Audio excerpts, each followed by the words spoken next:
Hey guys, I'm Emma from White Hen Budgies, and today I'm going to show you how to set up a hospital cage for a sick or injured bird. I'm going to make a cage that is appropriate for a bird with a foot injury or any other injury that affects mobility. This is a 1-foot hospital cage. It's a carry cage that I bought from a pet store. And this small space is good for birds that have mobility issues because of an injury and can't really climb around very much. It also is going to make them feel secure. As you can see, this cage has a grate in the bottom. And what I am going to recommend you do first is take paper and put it on top of the grate, because a bird with a sore foot is going to want to climb on the flattest surface possible. I usually put a couple pieces of paper if I've got thin paper like this. I have so much lined paper on hand. That's what I'm using lately. I had a lot of it left over from school projects, and it's just conveniently available to me. And on top of your paper, you're going to put something a little bit grippier. I recommend simple paper towels, so that this is going to be a very easy cage to clean every single day. If you have a bird that's healing from an injury, you're going to want their space to be as clean as possible to prevent any kind of infection. So you're going to want to be able to easily remove the paper on top every single morning. So once you've got paper down, you are going to either give them a big shallow dish full of food.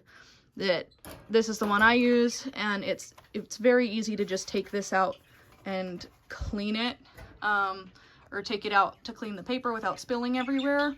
If you don't have a giant flat dish like that they can just crawl into without having to hop up on the edge of it, dump your seed directly onto the paper. You should have the whole bottom of this cage covered with food, because an injured bird should not have to expend energy climbing to reach their food.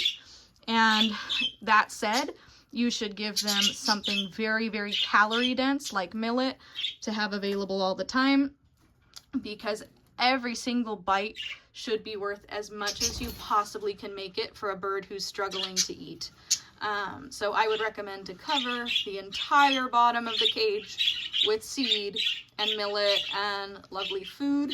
For their water dish, you're going to use something small, heavy enough that they can't flip it over, and shallow so that they don't have to climb to reach it. Now, this is just a little ceramic dish that you can get at Target or Walmart.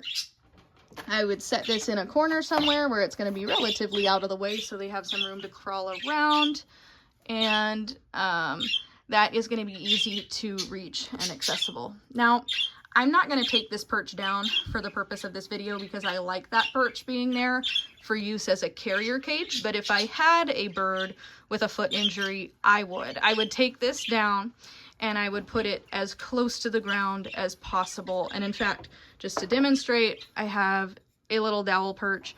I keep all of my dowel perches wrapped with med wrap. This one is too big for this cage, but this is just an example of what that should look like. If you've got a bird with a foot injury, their feet are going to be very sore, and you want the surfaces they're walking on to be as soft as possible. This is wrapped several times with med wrap, so you can see it compresses when I push on it. It's going to be a lovely cushy surface. This is the only good use for a dowel perch in your collection. This came with this cage. It fits this cage. I would wrap this perch, if I was using it, with the med wrap, and I would place it as low as possible in this cage. I'm just resting it on the actual the ledge there of the tray, because you don't want them to have to jump high or fly. You want them to just be able to crawl up there and sit if they'd like to, especially if you've got an injured baby bird that would naturally be spending more time on the ground. So that is the basic setup that you would want for a hospital cage. And if you've got a sick bird in there, I would recommend that you add avian electrolytes to their water so that every sip is going to be really supportive of hydration. They're going to be getting a little bit of sugar and a lot of electrolytes, a lot of good chemical supplements out of this, so each sip of water that they take when they don't feel like drinking is worth more for their recovering body. Thank you all so much for watching. I hope this video was useful to you and will prove helpful to any sick birds in your flock. I'll see you all again soon. I hope everybody's birds are doing well.